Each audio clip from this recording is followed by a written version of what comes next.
Next up, we have at number 5, Tua. I did say to bench him last week against the Bills, but this week I do like him a lot against the Giants. Everybody seems to go off against the Giants. Bold prediction, Tua throws for over 400 yards. I like him this week. I like him a lot, especially with people on bye. Don't be surprised if he's even higher than his ranking right now. At number 4, we have Jalen Hurts going up against the Rams in LA. Unfortunately for the people that did draft Jalen Hurts, I personally think he hasn't been living up to the draft hype.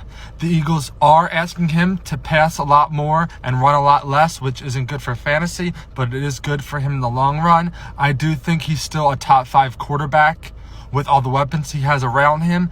This week, I have him as elite QB in LA versus the Rams. At number 3, I have Lamar Jackson in Pittsburgh against the Steelers. A lot of people hated last week because I had him pretty high going up against the Browns defense. Personally, I think the Browns are better than the Steelers.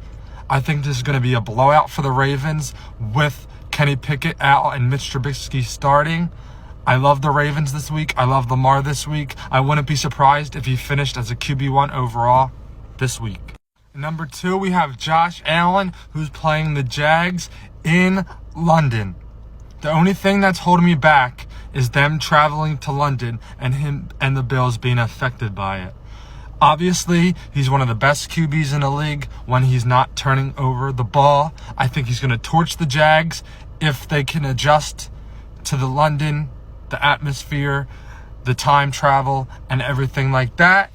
You can make an argument to put him number 1, but number 1 is Patrick Mahomes in Minnesota. Like I said, this is going to be a shootout. Patrick Mahomes struggled last week against the Jets. I think he obviously is going to come back. He's going to put up at least 30 points, in my opinion, and I think he torches the Vikings to potentially be the QB1 this week in fantasy football.